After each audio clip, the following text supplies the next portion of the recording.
जानकारी मिल रही है। दिल्ली पुलिस के सूत्रों के हवाले से खबर है, जंतर मंतर पर 2000 से ज्यादा उपद्रवियों की पहचान हुई है। सूत्रों से जानकारी मिल रही है, प्रदर्शन के दौरान 65 छात्र घायल हुए हैं। उपद्रवियों के हमले में 130 पुलिसकर्मी घायल हुए हैं। तो 65 छात्र, क्योंकि ये स्टूडेंट प्रोटेस्ट था, 65 छात्र इस प्रदर्शन के दौरान घायल हुए हैं। और ये कहा जा रहा है कि जो उपद्रवियों की तरफ से अटैक किए गए, इसमें 130 पुलिसकर्मी घायल हुए।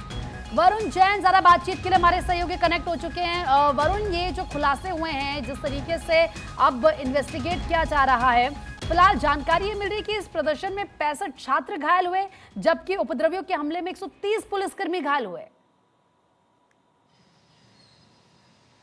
देखिए, बिल्कुल करीब 130 पुलिसकर्मी घायल हुए, तो वही 65 जो छात्र है वो इस पूरे उपद्रव, इस पूरे प्रोटेस्ट के दौरान घायल हुए थे, जिनको आरएमएल अस्पताल में भर्ती कराया गया। वहीं पर अब इनका इलाज चल रहा है। तो जिस तरीके से जांच आगे बढ़ रही है, पुलिस को ये पता चल रहा है कि ये प्रोटेस्ट जो था, इसके अंदर बड़ी संख्या में उपद्रवी, जो क्रिमिनल बैकग्राउंड के जो लोग हैं वो शामिल हुए थे।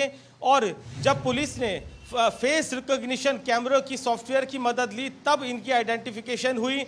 जो लोग जंतर मंतर पर पहुंच रहे हैं, उनका जो चेहरा है वो FRS जो सॉफ्टवेयर है उसके जरिए पहचाना जा रहा है।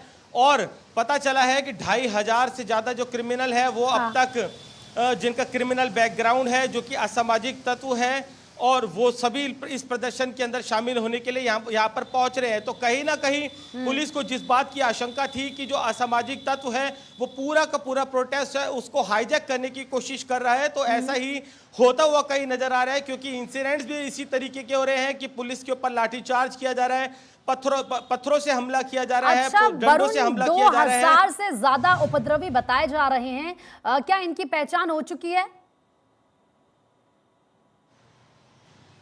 देखिए, बिल्कुल जब ये पूरा का पूरा मसला हुआ, जिस तरीके से उपद्रव हुआ, हिंसा हुई, उसके बाद जो FRS फेस रिकॉग्निशन सॉफ्टवेयर है उसकी मदद ली गई। जो कैमरे जगह जगह जंतर मंतर और आसपास के लगाए गए, तो जो लोग पहुंच रहे हैं CCTV कैमरों की मदद से उनको देखा जा रहा है। उस FRS सिस्टम के जरिए अगर किसी का कोई क्रिमिनल बैकग्राउंड है तो सॉफ्टवेयर तुरंत इस बात को इंडिकेट करता है कि इस शख्स का क्रिमिनल बैकग्राउंड है। तो उसी के जरिए पुलिस ने करीब 2500 के आसपास क्रिमिनल एक्टिविटी के जिनका क्रिमिनल बैकग्राउंड है उनको पहचान की है, जिससे पुलिस इस निष्कर्ष पर पहुंची है कि बड़ी संख्या में से जो असामाजिक तत्व है वो इस प्रदर्शन के अंदर शामिल होने के लिए पहुंच रहे हैं।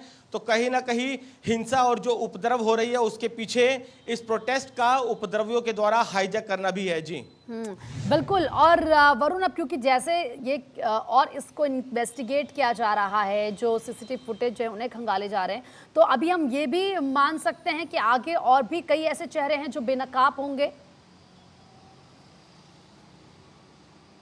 देखिए, कई चेहरे भी बेनकाब होंगे और इसके पीछे की क्रिमिनल जो कॉन्स्पिरेसी है वो भी अनर्थ होगी। पुलिस इस मामले में जब जो घटना हो रही है उसको लेकर FIR दर्ज कर रही है। 15 FIR अब तक इस मामले में दर्ज हो चुकी है। हालांकि अभी तक गिरफ्तारी पुलिस की तरफ से नहीं हुई है।